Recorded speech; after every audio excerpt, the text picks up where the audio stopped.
Can we do sub 2 minutes in the Vipcoo H3? Let's get this thing quickly unboxed and see how easy it is to put it together.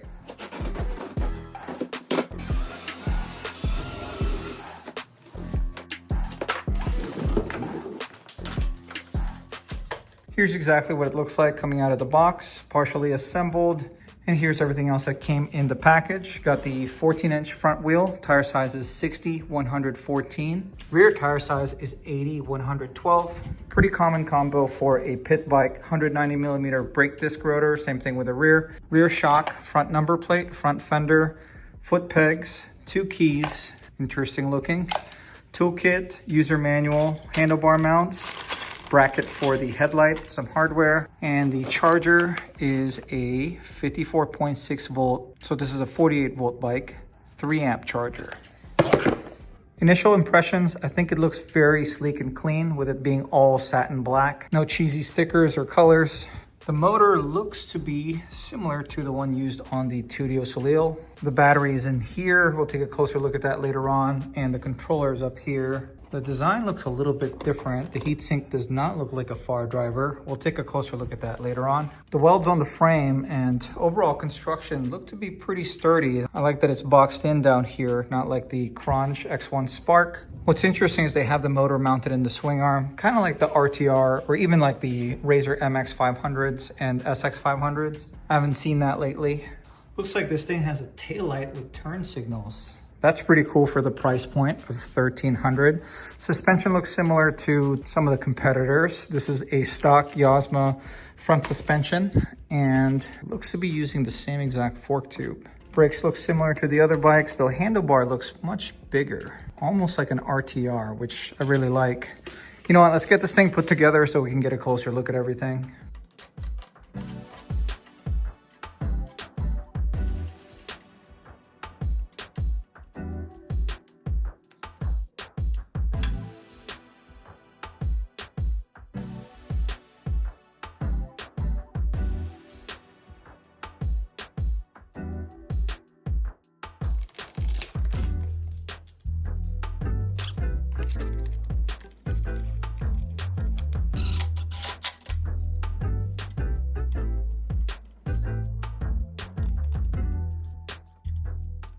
Oh, so the back of the headlight has the horn built in.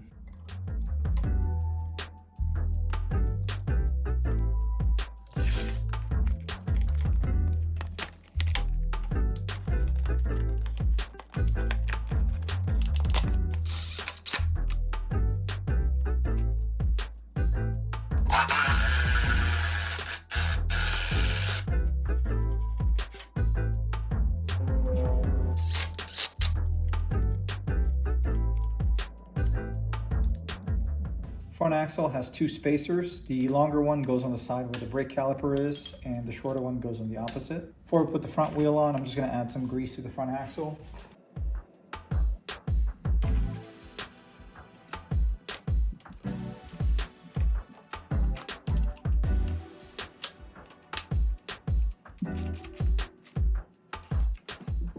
It's nice that they pre-assembled the foot pegs to the bracket with the pin, spring, and cotter pin already in place. I've seen a lot of people get confused with how that's supposed to be oriented. But it could be harder to reach the top bolt with a power tool or even a socket wrench. Luckily, I have these rounded end Allen wrenches.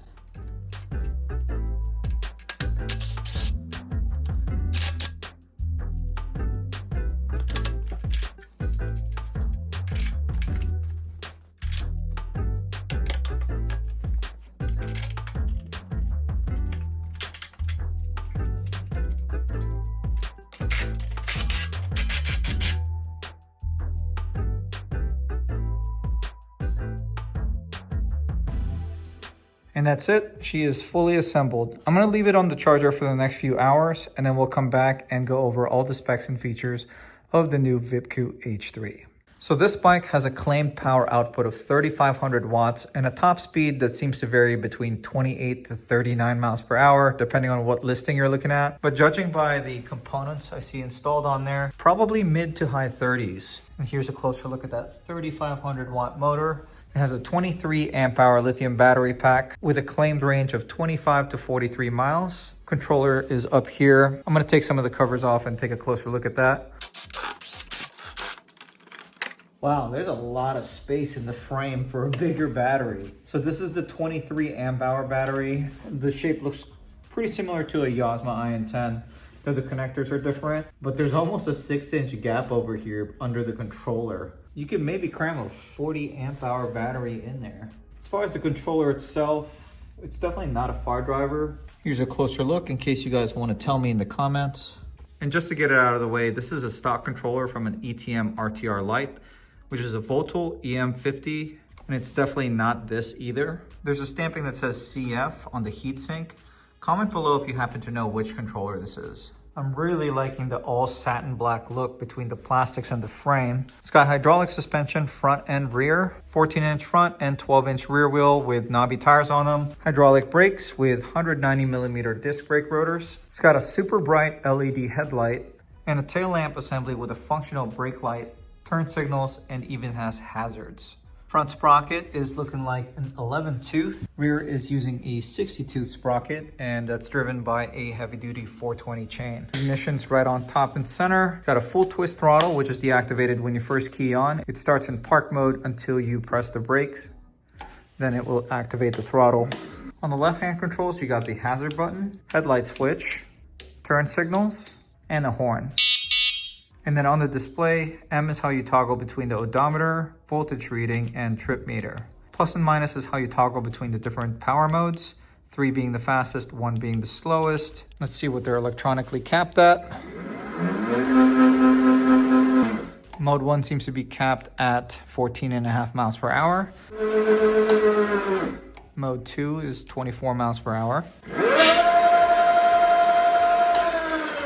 And mode 3 looks to be capped at 38.9 miles per hour. Now, obviously, we're gonna check how fast it actually goes on the road with a 180-pound rider. Now, when you first get this bike, the speedometer is gonna be in kilometers per hour. You actually have to access the secret menu by holding the plus and minus down. This is how you get to the P settings. Password is 1, 3, 1, 3. Don't ask me why. 1 allows you to change how bright you want the screen to be. I'm gonna leave it in the middle setting. 2 allows you to toggle between miles per hour and kilometers per hour. 0 is if you want it in kilometers, but we're in the US, so I'm gonna leave it at miles per hour. Now, setting 3 is how you change how many minutes it takes for the bike to put itself in park mode when it's just stationary. It comes preset at 1 minute, but I'm actually gonna change this to 3. Setting 4 is how you change the top speed though. Now, any figure you see here, 60 and above, is gonna cap it at the max speed. Anything below 60 will slow it down. I believe this is in kilometers per hour. So I'm just gonna leave that at 60. And then setting 5 is referring to wheel diameter. Now, something interesting I found about this bike is how tall it sits. The seat height is 31.5 inches tall, which is 1.5 inches taller than an ETM RTR, 2 inches taller than a Tudio Soleil, and almost 4 inches taller than a Yasma IN10. The seat height is almost as tall as a Honda CRF 150R. Just for perspective, I'm 5'8" at 180 pounds, and this is how I look standing over the bike. It's pretty much right up against my inseam, and it's got a load capacity of 265 pounds, which seems about right. So if you're on the taller side and you're looking for an electric pit bike, this might be a good budget option. If you want to get more information on the Vipcoo H3, I'll have a link to their listing in the description below. You can also save yourself a couple bucks by using discount code PATOUTDOORS. Now we're gonna go out and test this thing out in stock form, but I already ordered some upgrades for it. I got a bigger battery, new set of plastics, and some drivetrain components that we'll be throwing on here on the following video. So make sure you subscribe to the channel and turn your bell notification on if you don't want to miss it. Oh, the headlight on this thing is pretty good. All right, I got my buddy Elmer here on his Hey Bike Villain, testing out the new Vipcoo H3. We're gonna start with riding on the street just to get an idea of what the actual top speed is, how fast it goes in the different modes, and if the speedometer is reading accurately or if it needs calibration. Your Hey Bike is completely stock, right? Yep. So that bike is a 52 volt. And what's the claim top speed on it? Like 45 miles per hour? Yeah, so that's definitely got a little bit more power than the Vipcoo, but I'm curious to see how it performs side by side. You want to get on the street and do a drag race? Yeah, let's go.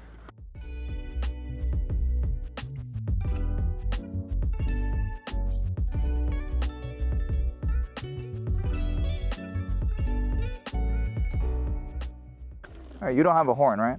No. Okay, I'll start at 3 honks. All right. You ready? Yep.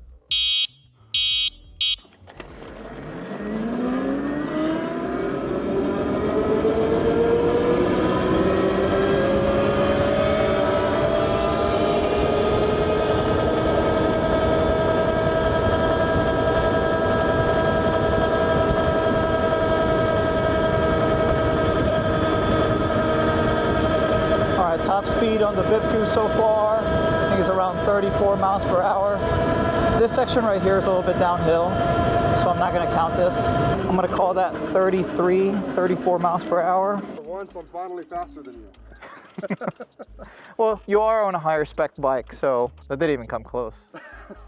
All right, so mode 1 seems to be capping off at 14 miles per hour on the display, 13 miles per hour on the GPS speedometer. It's not too far off, it's barely out of calibration. Let's see what it does on mode 2.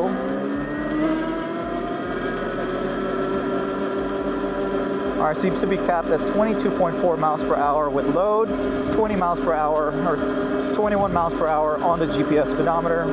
That's not bad, but I'm pretty much gonna stay on mode 3 for the rest of this ride. Okay, now let's see how this thing performs in off-road situations. We're gonna check out the track at the back of our property. I've got about 13, 14 acres of woods back here with tracks that already came built in. We just tested out the new Yasma IN10 Pro along with the ETM RTR as a baseline comparisons. All right, let's see what kind of lap time we're gonna get with the Vipcoo H3. Nope.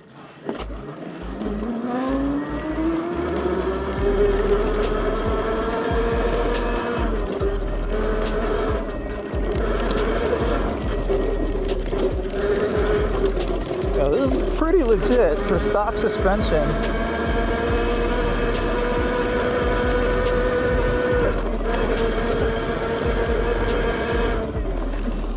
Brakes are pretty legit.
Yes?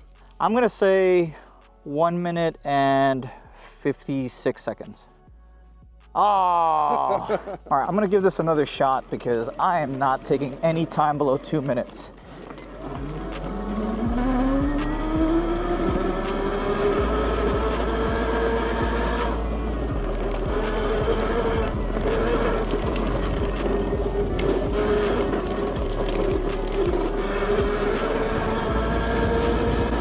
Can we do sub 2 minutes in the Vipcoo H3? Oh my God, I almost hit that tree.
good feeling.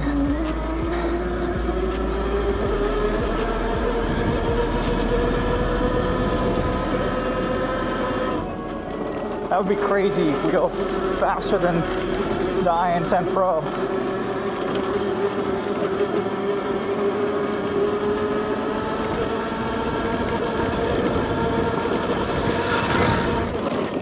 All right, what's my time? As a start and finish line, 2:01. God damn it. All right, so we know for a fact that the Vipcoo H3 is a 2-minute, 1-second bike. This is a good baseline for these 48-volt pit bikes with a 14-inch front and 12-inch rear wheel set. Let's see how fast the hay bike can do. You use it or me? Oh, you're doing it, bro. Me? Oh God, I'm worse than 2 minutes. If you can beat me on a hay bike, which you should be able to, it makes a lot more power and it's got a higher top speed. If you beat my time with the hay bike, I'll take 2 shots. So you just got to get faster than 2 minutes and 1 second. And if I don't? Then, are you ready? No. 3, 2, 1, go.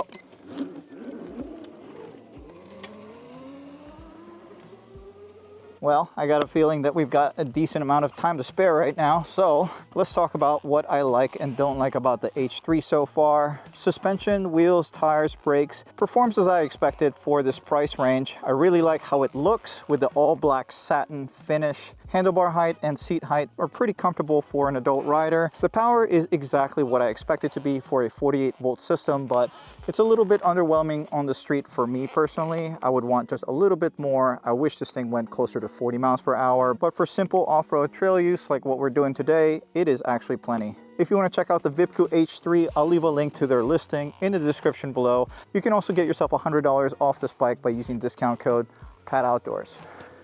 Here comes Elmer.